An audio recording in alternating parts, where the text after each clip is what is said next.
Hi friends, എല്ലാവർക്കും നമസ്കാരം.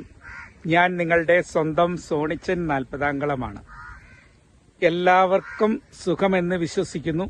എല്ലാവരും വളരെ സന്തോഷമായി ഇരിക്കട്ടെ എന്ന് ആത്മാർത്ഥമായി ഞാൻ പ്രാർത്ഥിക്കുന്നു, ആശിക്കുന്നു. കാരണം എല്ലാവരുടെയും സന്തോഷം, നമ്മളെ സ്നേഹിക്കുന്ന ആൾക്കാരുടെയൊക്കെ സന്തോഷം നമുക്കും വളരെ വലുതാണല്ലോ. ഇന്ന് ഞാൻ സംസാരിക്കാൻ വരുന്ന ചില വിഷയം നമ്മളുടെ സമൂഹത്തിൽ നടക്കുന്ന, നമ്മളുടെ ചില കുടുംബങ്ങളിലൊക്കെ നടക്കുന്ന ചില പ്രശ്നങ്ങൾ നേരിട്ടൊക്കെ കാണാനിടയായതിൻ്റെ വെളിച്ചത്തിൽ ആ വിഷയം ഒന്ന് സംസാരിക്കാം എന്ന് തോന്നിയതുകൊണ്ട് ഞാൻ ആ വിഷയം ഒന്ന് പറയുന്നെന്ന് മാത്രമേ ഉള്ളൂ. അതായത് നമുക്കറിയാം, നമ്മളുടെ ജീവിതത്തിലൊക്കെ കുടുംബം എന്ന് പറയുന്നത് നമുക്കെല്ലാം വലുതാണ് അല്ലേ. ഒരു കുടുംബം ഇപ്പം പണ്ടൊക്കെ കാലത്ത് കൂട്ടുകുടുംബമൊക്കെ ആയിരുന്നു. ഇന്നതൊക്കെ മാറിയിട്ട് ചെറിയ അണുകുടുംബങ്ങളായി, ചെറിയ ചെറിയ കുടുംബങ്ങളായിട്ട് മാറി. അപ്പോൾ പണ്ടൊക്കെ എന്ന് പറഞ്ഞാൽ ഞാൻ ഓർക്കുന്നുണ്ട്, എൻ്റെ അമ്മ വീട്ടിലൊക്കെ അമ്മയ്ക്ക് 6 ആങ്ങളമാരൊക്കെയാണ്, അതുപോലെ 3 പെങ്ങന്മാരും ഒക്കെ. അങ്ങനെയൊക്കെയുള്ള ഒരു വലിയ കുടുംബമായിരുന്നു അന്ന്.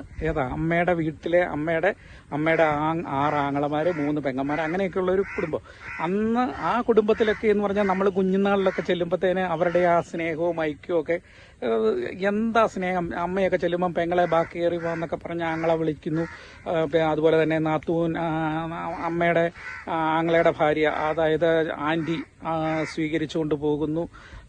അങ്ങനെ ആങ്ങളയുടെ സ്നേഹം, അതുപോലെ വല്യമ്മച്ചിയുടെ സ്നേഹം. വല്യമ്മച്ചി എന്നൊക്കെ പറഞ്ഞാൽ ഭയങ്കര സ്നേഹമാണ്. നമ്മളൊക്കെ ചെന്ന് കഴിയുമ്പോൾ വിളിച്ചു നമുക്ക് കൊണ്ടുപോയി കാപ്പിയും വെള്ളവും ഒക്കെ തന്നു, അതുപോലെ ഫുഡൊക്കെ തന്നു. അങ്ങനെയൊക്കെ വയറ് നിറച്ച ആ ഒരു ഓർമ്മ, എൻ്റെ കുഞ്ഞുനാളിലെ ഓർമ്മ എനിക്ക് ഇപ്പോഴും മറക്കാൻ പറ്റത്തില്ല. അപ്പോൾ അങ്ങനത്തെ ഒരു കാലഘട്ടം ഉണ്ടായിരുന്നു. പക്ഷേ ഇന്നതൊക്കെ മാറി. ഇന്നിപ്പോൾ എത്ര പേര് അമ്മ വീട്ടിൽ പോകുന്നുണ്ട്? എനിക്ക് തോന്നുന്നില്ല. ഇപ്പോഴത്തെ പിള്ളേർക്കൊന്നും അതിനോട് വലിയ താല്പര്യമൊക്കെ ഉണ്ടെന്ന് തോന്നുന്നില്ല. എല്ലാവരും ഇപ്പം മൊബൈലിലും ഒക്കെ കളിച്ച് അങ്ങനത്തെ ഒരു കാലഘട്ടത്തിലേക്ക് ഒതുങ്ങി നിൽക്കുന്ന ഒരു കാലഘട്ടത്തിലാണ് ഇന്ന് ജീവിക്കുന്നത് പിള്ളേരൊക്കെ. കമ്പ്യൂട്ടറിന്റെ മുന്നിലും മൊബൈലിന്റെ മുമ്പിലും ഗെയിം കളിക്കുന്ന പല കുട്ടികളും ഇന്ന് കാണുന്ന ഗെയിമൊക്കെ കളിച്ചങ്ങ് ഒതുങ്ങി നിൽക്കുന്ന, വീട്ടിനുള്ളിൽ തന്നെ നിൽക്കുന്ന.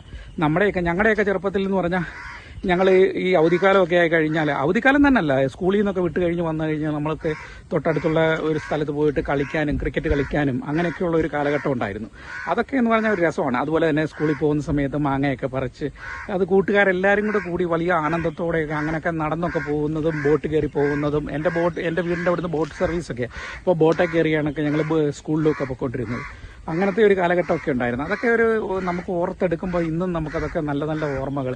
അതുപോലെ ഓടി നടന്നുള്ള അയൽ വീട്ടിൽ പോവുക, നാട്ടിലെ എല്ലാവരുമായിട്ട്. ഞാൻ പറഞ്ഞില്ല, എൻ്റെ വീടിന് അവിടുന്ന് 1 മണിക്കൂർ ദൂരമുള്ള, 2 മണിക്കൂർ ദൂരമുള്ള ആൾക്കാരെ എനിക്ക് വ്യക്തിപരമായിട്ട് അറിയാം.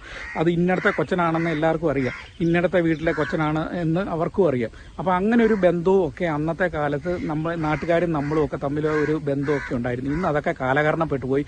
ഇന്ന് വീടിന് തൊട്ടടുത്ത് കിടക്കുന്ന 3 വീട്ടിലെ അപ്പുറത്തെ കൊച്ചുങ്ങൾ ഏതാണെന്ന് ചോദിച്ചാൽ അറിയാൻ പറ്റാത്ത ഒരു കാലഘട്ടത്തിലേക്ക് നമുക്ക് മാറിക്കഴിഞ്ഞിരിക്കും. കുടുംബം എന്ന് പറയുന്നത് നമുക്കറിയാം അല്ലേ. കൂടുമ്പോൾ ഇമ്പമുള്ളതാണ് കുടുംബം അല്ലേ.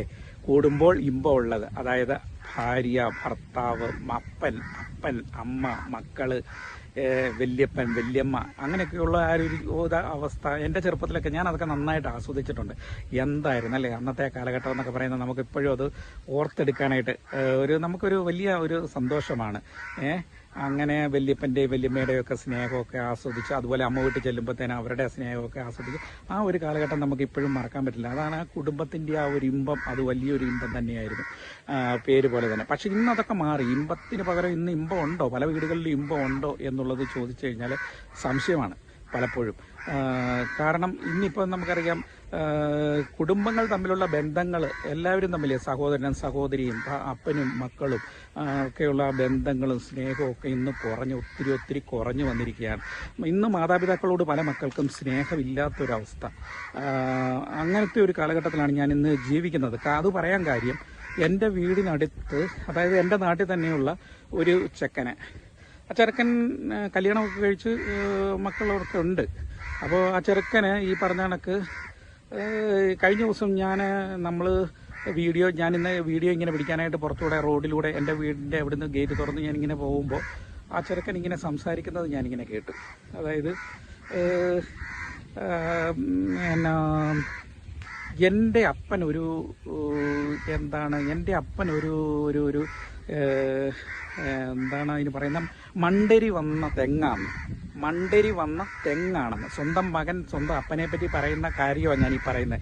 അപ്പോൾ അതുകൊണ്ട് ഞാനും മണ്ടരി വീണ ഒരു ആൾ തന്നെയാണ് എന്നൊക്കെ ആരെയോടോ ഫോണിൽ കൂടി ഇങ്ങനെ സംസാരിക്കുന്നത് ഞാൻ കേട്ടു. ഒന്ന് ഓർത്ത് നോക്കിയാൽ മൂന്നാമതൊരു വ്യക്തിയോട് സ്വന്തം അപ്പനെ പറ്റി അല്ലെ അമ്മയെ പറ്റിയൊക്കെ ഇങ്ങനെയൊക്കെ പറയുന്നത് എത്ര മോശമായിട്ടുള്ള കാര്യമല്ലേ. ഈ കേൾക്കുന്ന ആളിപ്പോൾ എന്തും ആയിക്കോട്ടെ, നമ്മുടെ ഫ്രണ്ട് ആയിക്കോട്ടെ, ഇനി നാട്ടുകാരായിക്കോട്ടെ, അല്ലെങ്കിൽ നമ്മുടെ ഏതെങ്കിലും ആൾക്കാരായിക്കോട്ടെ, അവർ എന്ത് വിചാരിക്കും?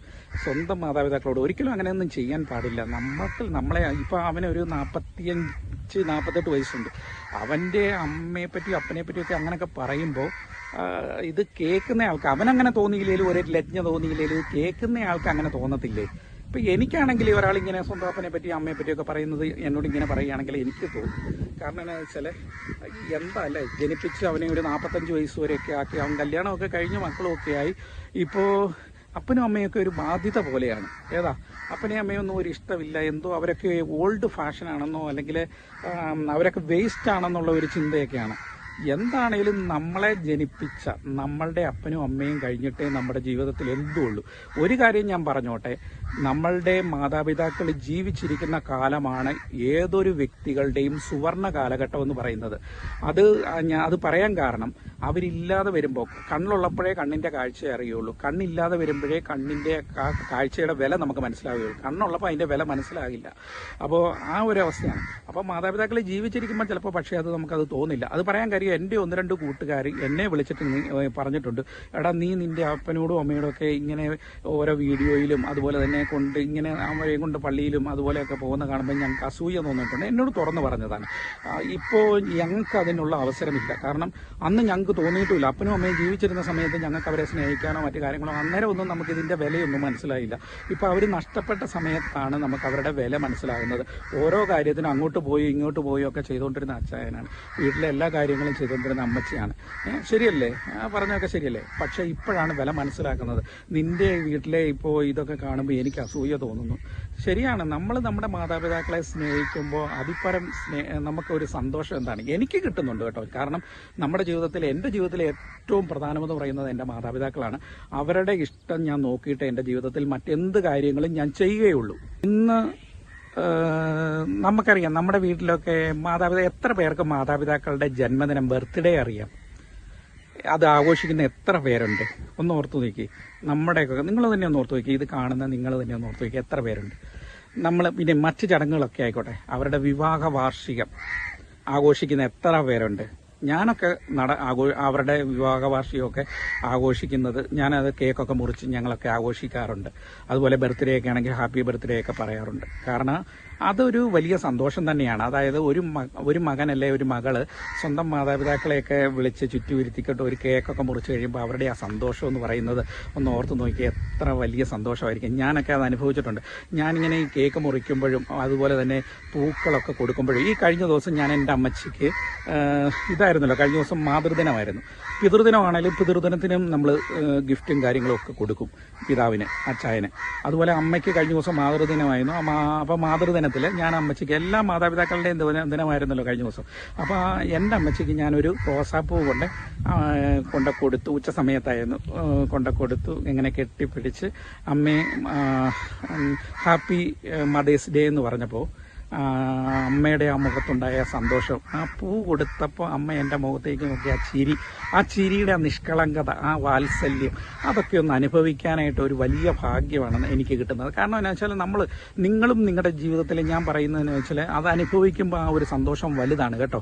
അതായത് നമ്മളുടെ മാതാപിതാക്കളെ നമ്മൾ ഈ പറഞ്ഞ ഒരു അവരുടെ വിവാഹ വാർഷികം ആയിക്കോട്ടെ, അവരുടെ ബർത്ത്ഡേ ആയിക്കോട്ടെ, ഇനി നമ്മുടെ ജീവിതത്തിൽ എന്തെങ്കിലും ഒരു സന്തോഷം വരുമ്പോൾ അവരെയൊക്കെ അങ്ങോട്ട് കൂട്ടി നിർത്തിയിട്ട് അവരെ കൊണ്ട് ആ മെഴുകുതിരിയൊക്കെ ഒന്ന് കത്തിക്കുകയും അതുപോലെ അവരെ മുന്നിൽ നിർത്തി നമ്മൾ അവരെ കൊണ്ടൊന്ന് പ്രാർത്ഥന ചെല്ലിക്കുകയോ ഒക്കെ ചെയ്യുമ്പോൾ അവരുടെ മുഖത്ത് വിരിയുന്ന അവരുടെ ആ സന്തോഷം നിങ്ങളൊന്ന് മുഖത്തേക്ക് ഒന്ന് ശ്രദ്ധിച്ച് സൂക്ഷിച്ച് നോക്കണം കേട്ടോ. അപ്പോൾ അറിയാം അവരുടെ ആ സന്തോഷം എന്താണെന്നുള്ളത്. അതായത് അവരുടെ ആ സന്തോഷം പറഞ്ഞറിയിക്കാൻ പറ്റാത്തതാണ്. അവരുടെ കണ്ണ് നിറയും, പക്ഷെ അവർ കരയില്ല. അവരുടെ കണ്ണൊക്കെ നിറഞ്ഞ് അവരുടെ മുഖമൊക്കെ തുടുത്തി ഇങ്ങനെ ആ ഒരു സന്തോഷം എന്ന് പറയുന്നത് വലുതാണ്. ഞാൻ പറയുന്ന മാതാപിതാക്കളുടെ ആ ഒരു സന്തോഷം നമുക്ക് നേടിയെടുത്താൽ ലോകത്ത് കുടുംബത്തിൽ നമുക്ക് ഏതെല്ലാം സമ്പാദ്യമുണ്ടായാലും അതുപോലെ തന്നെ എത്ര ക്യാഷ് ഉണ്ടെന്ന് പറഞ്ഞാലും എന്തെല്ലാം സൗഭാഗ്യങ്ങൾ കിട്ടിയാലും അതിലൊക്കെ ഉപരിയാണ് മാതാവിൻ്റെയും പിതാവിൻ്റെയും അനുഗ്രഹം കിട്ടുക എന്നുള്ളത്. നമ്മുടെയൊക്കെ നാട്ടിൽ തന്നെ നോക്കിയാൽ മതി, ദൂരേക്കൊന്നും പോകണ്ടെന്ന്. നമ്മുടെ വീട്ടിൽ, നമ്മുടെ ബന്ധുക്കളുടെ ഇടയിൽ, നമ്മളുടെ നാട്ടിൽ, ചുറ്റുവട്ടത്തൊക്കെ ഒന്ന് നോക്കിയാൽ മതി. പല വീട്ടിലും അപ്പനെയും അമ്മയും ഒന്നും നോക്കാനായിട്ട് ഇന്ന് സ്വന്തം മകന് നേരമില്ല. കാരണം ഭാര്യയും മകനും മക്കളും ഒക്കെ ആയിട്ട് മകനും ഒക്കെ ആയിട്ട് ഒതുങ്ങിക്കൂടാനാണ് അവർ നോക്കുന്നത്. അവരുടെ മാതാപിതാക്കളെ ഇന്ന് അവർക്കൊരു ഭാരമാണ്. ഒരിക്കലും നിങ്ങൾക്ക് അങ്ങനെ തോന്നരുത് എൻ്റെ പൊന്നു സഹോദര സഹോദരി. കാരണം നമ്മളെ ഇത്രയൊക്കെ വളർത്തി വലുതാക്കി, നമ്മളുടെ കുഞ്ഞുനാളിലെ നമ്മളെ മലവും മൂത്രവും ഒക്കെ എടുത്ത് നമ്മളെ ഒരു വരിവാക്കിയെടുത്ത് അത് കഴിഞ്ഞിട്ട് നമ്മുടെ കുഞ്ഞുങ്ങളുടെ നമ്മളുടെ കുഞ്ഞുങ്ങളുടെയൊക്കെ മലവും മൂത്രവും ഒക്കെ എടുത്ത് അങ്ങനെ നമ്മളെ ഓമനിച്ച് വളർത്തി വലുതാക്കി നമ്മുടെ മക്കളെ ഒരു പരുവാക്കി കഴിഞ്ഞ് നമ്മുടെ പിള്ളേരും ഒക്കെ ഒന്ന് വളർന്ന് മുന്നോട്ട് വന്നു കഴിഞ്ഞപ്പം അവരെ നമുക്ക് വേണ്ട. കിട്ടിയ പെണ്ണ് പറയുന്ന വേദവാക്യം കേട്ട് എത്ര കുടുംബങ്ങളിൽ ഇന്ന് മാതാപിതാക്കളെ അപ്പനെയും അമ്മയും ചവിട്ടി പുറത്താക്കി നിർത്തുന്ന, അവർ പറയുന്ന വാക്കുകൾക്ക് ഒരു വിലയും കൊടുക്കാതെ ഒരു മൂലക്കിരുത്തുന്ന എത്രയോ പേരെ ഞാൻ കണ്ടിട്ടുണ്ട്. പലരും നിസ്സഹായതയോടെ എന്നോട് പറഞ്ഞിട്ടുള്ള കുറേ കാര്യങ്ങളുണ്ട്. പക്ഷെ അവർക്ക് മകനല്ലേ ശപിക്കാൻ പറ്റുമോ, മകളല്ലേ ശപിക്കാൻ പറ്റുമോ? ഇനി കെട്ടിച്ചു വിട്ട പെൺമക്കളോട് എനിക്ക് പറയാനുള്ളത്, നിങ്ങളെ എത്ര പേര് നിങ്ങളുടെ അപ്പനെയും അമ്മയും ഇടയ്ക്കൊക്കെ വന്ന് നിങ്ങൾ കണ്ടിട്ടുണ്ട്, ശുശ്രൂഷിച്ചിട്ടുണ്ട്? അവരെ ഒന്ന് കെട്ടിപ്പിടിച്ച് മക്കളെയും ഭർത്താവിനെയൊക്കെ ഒന്ന് കൂട്ടിക്കൊണ്ട് വീട്ടിൽ വന്നിട്ട് അവരുമായിട്ട് വീട്ടിലിരുന്ന് ഒന്നിച്ചിരുന്ന് ഭക്ഷണം കഴിക്കുകയും സ്നേഹ സംഭാഷണം നടത്തുകയും ചെയ്യുന്നത് എത്ര കുടുംബങ്ങളുണ്ട്. ഇന്ന് അഥവാ വന്നാൽ തന്നെ അവർ പറയുന്നത് എന്താ, അവർക്ക് അത് കിട്ടിയില്ല, ഇവർക്ക് അത് കിട്ടിയില്ല, കുഞ്ഞുങ്ങളുടെ ഇത് കുറഞ്ഞു പോയി, അല്ലെങ്കിൽ ആ സമ്പാദ്യം കൊടുത്തത് കുറഞ്ഞു പോയി, അങ്ങനെയാണ് ഇങ്ങനെയാണെന്നുള്ള പരാതിയും പരിഭവങ്ങളും പറഞ്ഞ് അവരെ ഒന്നിനൊന്നിന് ബുദ്ധിമുട്ടിക്കുന്നതല്ലാതെ അവർക്ക് എത്ര സന്തോഷങ്ങൾ കൊടുക്കുന്നുണ്ട്. പെൺമക്കളോടാണ് ഞാൻ പറയുന്നത്. നിങ്ങളൊന്ന് ഓർത്ത് നോക്കിയാൽ, നിങ്ങളും മക്കളെ വളർത്തുന്നുണ്ട്. നാളെ അവരും കല്യാണം കഴിക്കും, അവർക്കും കുട്ടികളാവും. അവർ നാളെ നിങ്ങളെ ചവിട്ടി ഇതേപോലെ ഒരു മൂലക്കിരുത്തുമ്പോൾ, അവരുടെ ഭാര്യമാരെ നിങ്ങൾക്കൊരു വിലയും തരാതിരിക്കുമ്പോൾ, അവർ ഈ പറഞ്ഞ നിങ്ങളുടെ മകൻ നിങ്ങൾക്കെതിരെ നീങ്ങുമ്പോൾ അപ്പോഴേ നിങ്ങൾക്ക് അതിൻ്റെ ബുദ്ധിമുട്ട് മനസ്സിലാകുകയുള്ളൂ. അപ്പോൾ അതൊന്ന് മനസ്സിലാക്കുക. നമ്മൾ ആയിരിക്കുന്ന സമയത്ത് നമ്മുടെ ഭൂമിയിൽ നമ്മുടെ അപ്പനെയും അമ്മയും സന്തോഷിപ്പിക്കാനായിട്ട് നോക്കുക.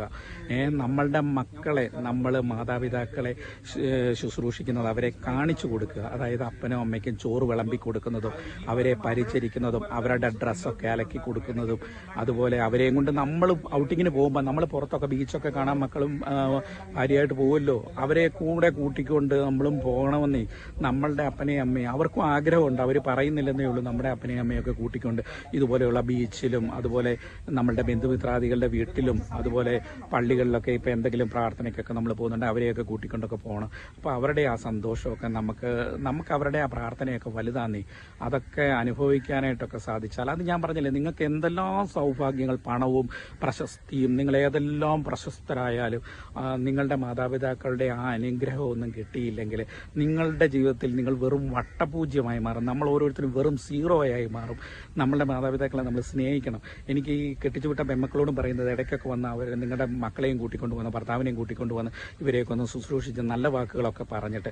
പലപ്പോഴും പല പെണ്ണുങ്ങളും കാണുന്നുണ്ട്, മാതാപിതാക്കളൊക്കെ മരിച്ചു കഴിയുമ്പോൾ വന്നിട്ട് വീട്ടിൽ വന്നിട്ട് അലമുറയിട്ട് കരയുകയും നെഞ്ചത്തടിച്ച് നാട്ടുകാരെയും വീട്ടുകാരെയും ഒക്കെ കാണിക്കാനായിട്ട്, ഞാൻ എൻ്റെ അപ്പനാ മരിച്ചു, എൻ്റെ അമ്മയാന്നൊക്കെ പറഞ്ഞ അന്നേരം ഈ ഒരു അലർച്ചയും ഈ ഒരു സ്നേഹപ്രകടനവും ഒക്കെ നിങ്ങൾ ഈ ജീവിച്ചിരിക്കുന്ന കാലത്ത് കാണിക്കുവാണെങ്കിൽ അവരുടെ ജീവിതത്തിൽ എത്രമാത്രം സന്തോഷവും സമാധാനവും ഒക്കെ ഉണ്ടാവും.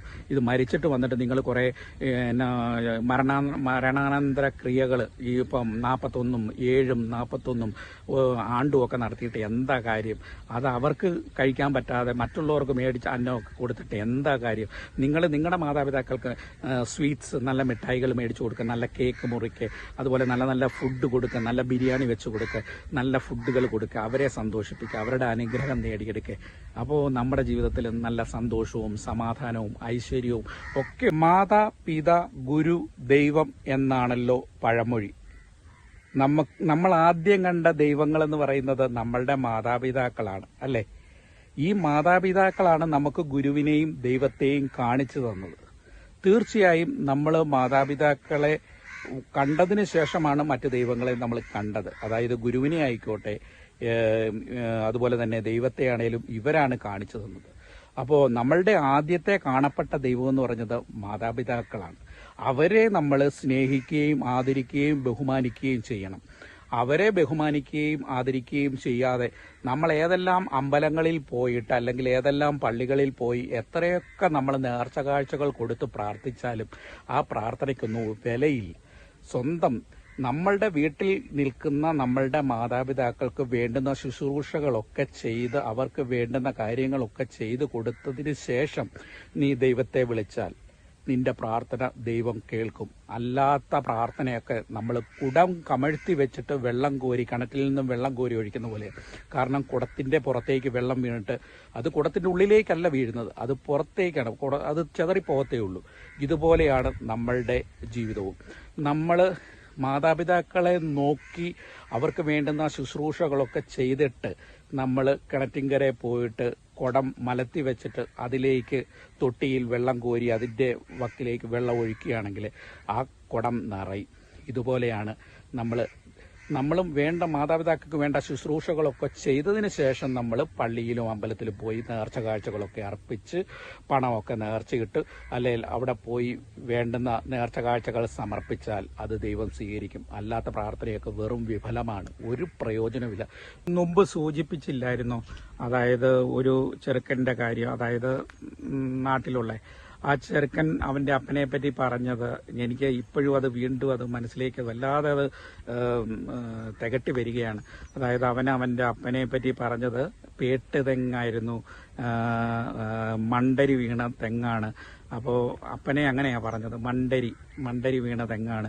ആ ഒരു മണ്ടരിയുടെ ഒരു അംശം എൻ്റെ ജീവിതത്തിലും വന്നിട്ടുണ്ട് എന്നൊക്കെ സ്വന്തം അപ്പനെ പറ്റിയൊക്കെ വേറൊരാളോട്, മൂന്നാമതൊരാളോട് പറയുന്നതാണ്.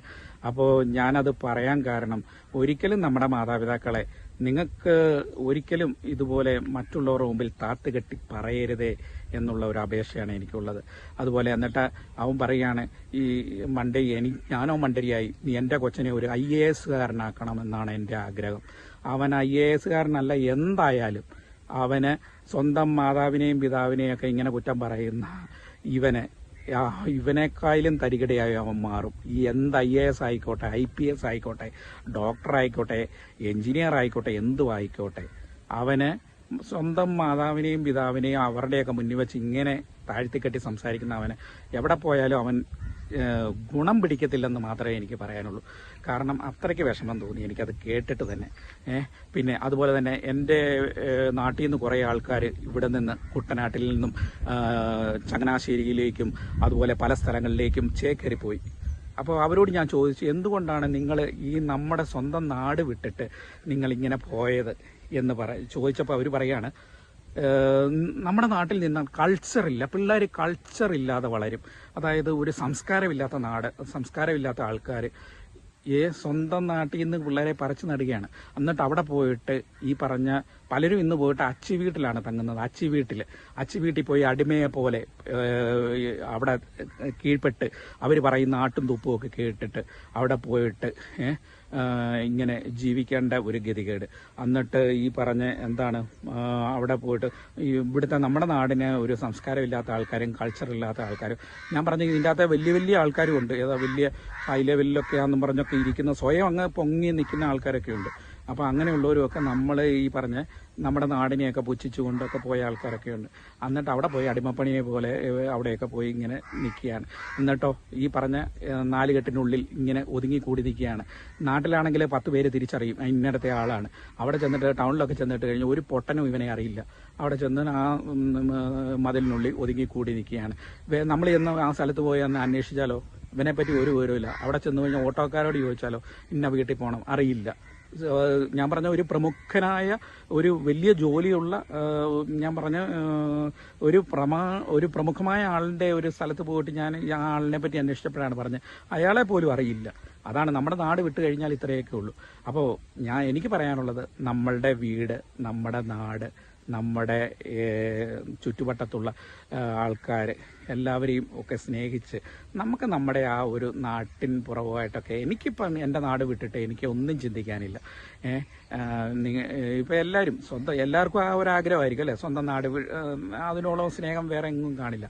പിന്നെ എനിക്ക് നിങ്ങളോട് പറയാനുള്ളത്, നമ്മളുടെ അപ്പനും അമ്മയ്ക്കും ഒക്കെ എത്രയോ കഴിവ് കുറവുള്ളവരാണെങ്കിലും, ഇനി കഴിവുള്ളവരായിക്കോട്ടെ കഴിവ് കുറഞ്ഞവരായിക്കോട്ടെ, അവരെയൊക്കെ നമ്മളങ്ങോട്ട് ചേർത്ത് പിടിച്ച് അവരെയൊക്കെ സ്നേഹിച്ച് അവരെയൊക്കെ അത് ആവോളം നമുക്ക് അവർക്ക് വേണ്ട സംരക്ഷണമൊക്കെ കൊടുത്തു കഴിഞ്ഞാൽ ദൈവം നമുക്ക് സമൃദ്ധമായ അനുഗ്രഹങ്ങൾ നൽകുമെന്നുള്ളതിൽ ഒരു സംശയമില്ല എന്ന് ഞാൻ വിശ്വസിക്കുകയാണ്. എല്ലാവർക്കും നന്മയുണ്ടാകട്ടെ, ഐശ്വര്യമുണ്ടാകട്ടെ എന്ന് പ്രാർത്ഥിച്ചുകൊണ്ട് നിർത്തുന്നു.